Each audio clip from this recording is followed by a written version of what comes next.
Miguel acordou sobressaltado com o som de um gemido abafado vindo do quarto ao lado. Era madrugada em Lisboa, e o silêncio da casa antiga no bairro Alto foi rompido por algo que ele nunca imaginara ouvir, a voz de seu filho, Tiago, entrelaçada com a de outro homem. O coração de Miguel parou por um instante, ele se levantou devagar, o chão de madeira rangendo sob seus pés, e ao entreabrir a porta, viu Tiago, de 22 anos, enlaçado nos braços de seu melhor amigo, André, de 24 anos, em um beijo que revelava mais do que amizade. Naquele momento, o mundo de Miguel desabou. Ele, um homem conservador de 50 anos, casado há 25 com Maria, sentiu uma raiva cega misturada a um pânico inexplicável, sabendo que essa descoberta poderia destruir não só sua família, mas também os segredos que ele mesmo enterrara no fundo da alma. Miguel recuou para o corredor escuro, o peito apertado como se estivesse sendo esmagado por uma mão invisível. Como isso podia estar acontecendo? Tiago sempre fora o filho perfeito, bom aluno na universidade, jogador de futebol no clube local, o orgulho da família. E André? O rapaz que frequentava a casa desde a adolescência, filho de vizinhos respeitáveis, sempre educado e discreto. Miguel sentou-se na cozinha, as mãos tremendo enquanto acendia um cigarro proibido. Maria odiava o cheiro, e sua mente girava em torno de memórias antigas. Ele se lembrou de sua própria juventude, nos anos 80, quando a ditadura salazarista ainda ecoava na sociedade portuguesa, e os olhares furtivos que trocara com um colega na escola militar. Aqueles sentimentos foram sufocados, trancados a 7 chaves, em nome do dever familiar e das expectativas sociais. Agora, vendo o filho viver o que ele negara a si mesmo, uma inveja amarga se misturava ao horror. Pela manhã, a casa acordou como se nada tivesse mudado. Maria preparava o café da manhã, o aroma de pão fresco e café forte preenchendo o ar. Tiago desceu as escadas com André a reboque, ambos rindo de alguma piada interna sobre o jogo de futebol do dia anterior. Miguel os observou da mesa, forçando um sorriso que não chegava aos olhos. Bom dia, pai, disse Tiago, beijando-o na testa. André acenou timidamente, evitando o olhar de Miguel. O patriarca sentiu um nó na garganta, ele precisava confrontá-los, mas como? Em uma sociedade como a portuguesa, onde a Igreja Católica ainda influenciava muitos lares, admitir algo assim poderia significar ostracismo. Miguel decidiu esperar, observar. Durante o almoço dominical, com a família reunida, incluindo a irmã de Maria, uma devota fervorosa, ele notou os toques sutis entre Tiago e André, um pé roçando o outro debaixo da mesa, um olhar prolongado. A raiva crescia, mas também uma dúvida, e se isso fosse amor verdadeiro?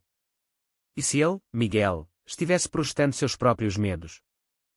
À tarde, enquanto Maria ia à missa, Miguel chamou Tiago para uma conversa no jardim. O sol de outono banhava as azaleias, mas o ar estava carregado de tensão. Filho, eu vi vocês ontem à noite, disse Miguel, a voz baixa e rouca. Tiago empalideceu, os olhos se enchendo de lágrimas. Pai, por favor. Não é o que você pensa. Mas era exatamente isso. Tiago confessou que amava André há anos, que eles se escondiam por medo da rejeição. Miguel sentiu o chão se abrir sob seus pés, ele gritou, acusando Tiago de trair a família, de envergonhar o nome deles. Você sabe o que as pessoas vão dizer? Na nossa comunidade, isso é pecado. Tiago rebateu, a voz trêmula, e o que você sabe sobre amor, pai? Você e a mãe vivem uma mentira há anos. As palavras acertaram em cheio. Miguel sabia que seu casamento com Maria era mais conveniência do que paixão. Ele a amava como amiga, mas os desejos reprimidos o assombravam. A discussão terminou em silêncio, com Tiago saindo de casa, André o seguindo. Miguel ficou sozinho, questionando se sua reação era proteção ou hipocrisia. Nos dias seguintes, a tensão se espalhou como veneno. Maria notou a mudança no marido e no filho, mas Miguel mentiu, dizendo que era estresse do trabalho. Ele era engenheiro em uma firma de construção, lidando com prazos apertados. Internamente, ele lutava com memórias ressurgidas, um beijo roubado com um amigo na juventude, seguido de anos de culpa católica. Ele pesquisou secretamente sobre a homossexualidade, lendo artigos em sites liberais portugueses, mas a vergonha o impedia de aceitar. Enquanto isso, Tiago e André se encontravam em segredo em cafés do Chiado, planejando fugir para o Porto, onde a sociedade era mais aberta. André, vindo de uma família evangélica, temia mais do que Tiago, seu pai era pastor, e a revelação poderia significar deserdamento. Nós precisamos lutar, dizia Tiago, mas André hesitava, dividido entre o amor e o dever filial. Miguel, atormentado, confrontou André sozinho uma noite. No bar local, sob as luzes amareladas, ele o acusou de corromper seu filho. André, com lágrimas nos olhos, defendeu-se: Senhor Miguel, eu amo o Tiago. Isso não é escolha, é quem eu sou. As palavras ecoaram em Miguel, despertando ecos de sua própria negação. Ele saiu dali confuso, bebendo mais do que devia. Ao voltar para casa, Maria o esperava, preocupada. O que está acontecendo, Miguel? Ele quase confessou tudo, mas calou-se, optando pela mentira mais uma vez. A família estava à beira do abismo, e cada decisão parecia levar a mais dor. Os dias se arrastaram em uma névoa de silêncios e olhares evitados. Miguel mal conseguia se concentrar no trabalho, os projetos de pontes sobre o Tejo pareciam insignificantes comparados ao abismo que se abria em sua vida pessoal. Ele via Tiago saindo cedo e voltando tarde, sempre com André por perto, e cada vez que os via juntos, uma mistura de raiva e inveja o consumia. Maria, sentindo a frieza do marido, começou a questionar o casamento. Você mudou, Miguel. É outra mulher. Ele negou, mas a culpa o corroía. Em uma noite chuvosa, ele seguiu Tiago até um parque em Belém, onde o viu discutindo com André. Meu pai nunca vai aceitar, dizia Tiago, a voz carregada de desespero. André o abraçou, prometendo lutar juntos. Miguel, escondido atrás de uma árvore, sentiu uma pontada no peito, era o amor que ele nunca tivera coragem de viver. Decidido a salvar o filho, Miguel procurou o padre da paróquia local, um homem idoso chamado Padre Antônio, conhecido por suas visões conservadoras. No confessionário escuro da igreja de São Roque, Miguel desabafou anonimamente: meu filho está no caminho errado, padre. Ele gosta de homens. O padre suspirou, citando passagens da Bíblia sobre sodomia e a importância da família tradicional. Você deve guiá-lo de volta ao caminho reto, ou arriscar a salvação de todos. Miguel saiu dali fortalecido na raiva, mas também duvidoso. Ele confrontou Tiago novamente, dessa vez com Maria presente. A cena foi caótica, Tiago admitiu tudo, Maria chorou, acusando Miguel de ser um pai ausente. Como você não viu isso antes, gritou ela. Tiago, ferido, rebateu, porque vocês vivem em negação. Olhem para o próprio casamento, é vazio. Maria ficou atonita, e Miguel, em pânico, ordenou que André nunca mais pisasse na casa. André, devastado, voltou para sua família em Sintra. Seu pai, o pastor, notou a mudança e o pressionou. Filho, o que te aflige? André, incapaz de mentir mais, confessou seu amor por Tiago. A reação foi explosiva, o pai o expulsou de casa, chamando-o de aberração. André acabou na rua, ligando para Tiago em desespero. Tiago acolheu em um hostel barato no centro de Lisboa, mas o medo os consumia. E se formos descobertos? Perguntava André. Tiago, mais resoluto, planejava contar tudo para a universidade e buscar apoio em grupos LGBT locais, como a ILGA Portugal. Enquanto isso, Miguel lutava com sua consciência. Ele sonhava com o amigo da juventude, acordando suado e confuso. Uma noite, ele procurou sites de apoio a pais de filhos gays, lendo histórias de aceitação. Mas a pressão social era imensa, vizinhos fofocavam sobre Tiago, e Maria ameaçava deixar a casa se Miguel não consertasse a situação. Em uma reviravolta, Miguel descobriu cartas antigas em uma caixa no sótão, correspondências de seu próprio passado, com declarações veladas de afeto para um homem chamado Luís. A leitura o abalou, ele era hipócrita, condenando o filho pelo que ele mesmo sentira. Ele confrontou Maria sobre o casamento: nós nos casamos por obrigação, não por amor. Maria admitiu que sabia de suas lutas internas, mas optara pelo silêncio para preservar a família. Eu te amo, Miguel, mas não como você precisa. A conversa os aproximou, mas também os distanciou. Miguel decidiu falar com André, marcando um encontro em um café no Rossio. Eu errei, admitiu. André, cauteloso, ouviu. Seu amor por Tiago é real. André assentiu, descrevendo como se conheceram na escola, como os sentimentos cresceram em segredo. Miguel viu ali um espelho de sua juventude perdida. Mas a paz era ilusória. O pai de André, furioso, contatou Miguel, acusando Tiago de perverter seu filho. Vamos expor isso na comunidade, ameaçou. Miguel, defendendo o filho pela primeira vez, rebateu: deixe-os em paz. A ligação terminou em gritaria, e Miguel soube que o confronto era inevitável.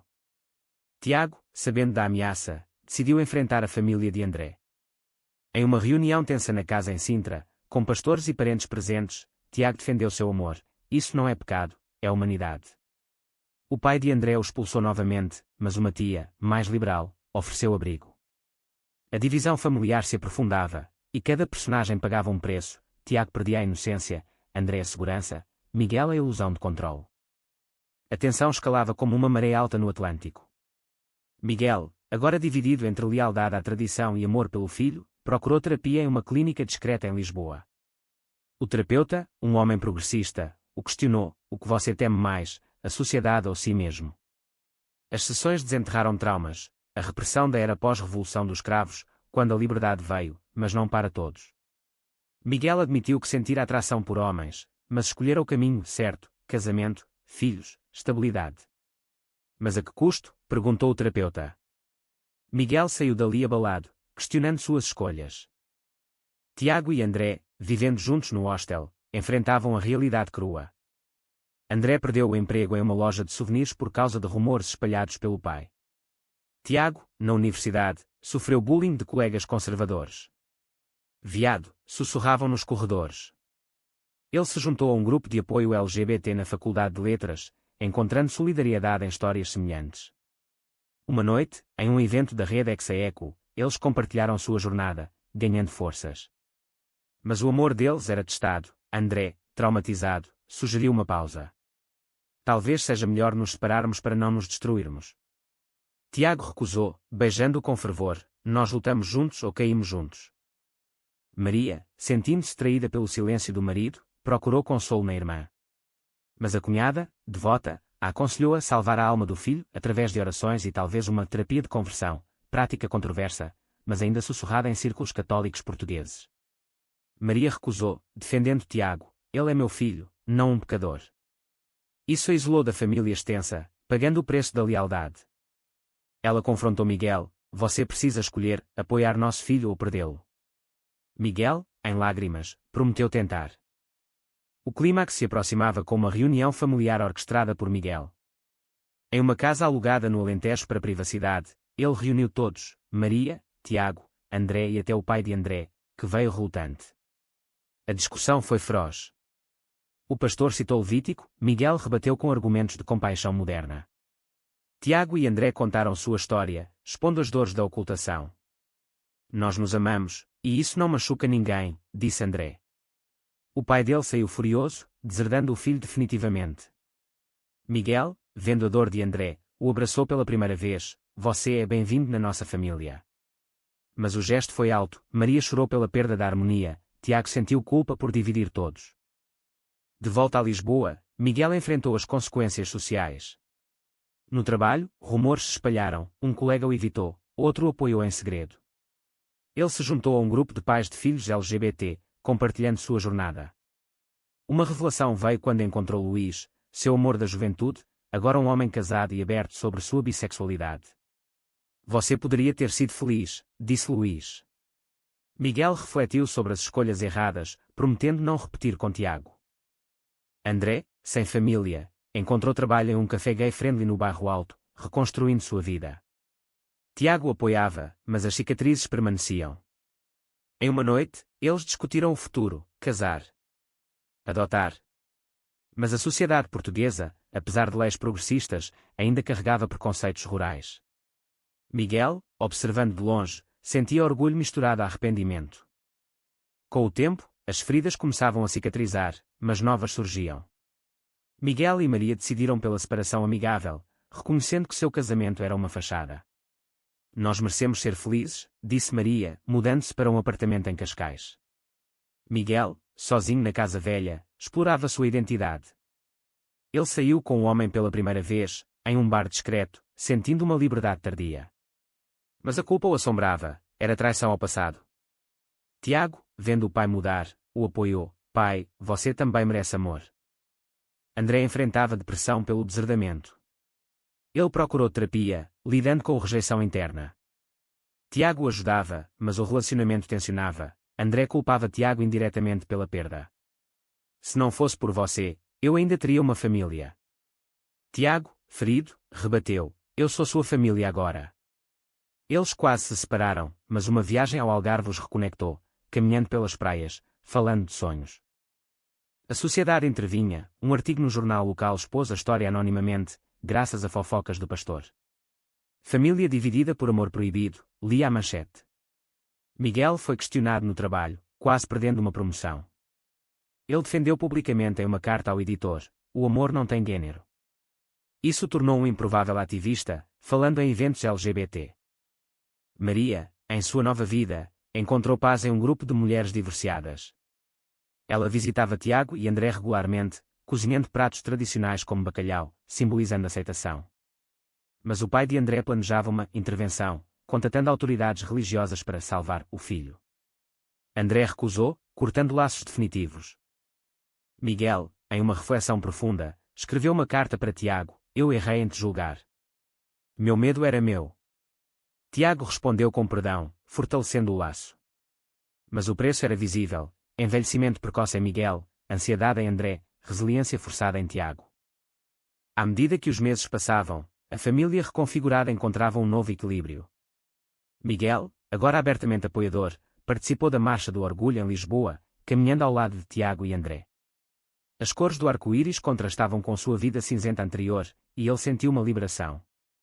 Maria, de longe, aplaudia a coragem deles.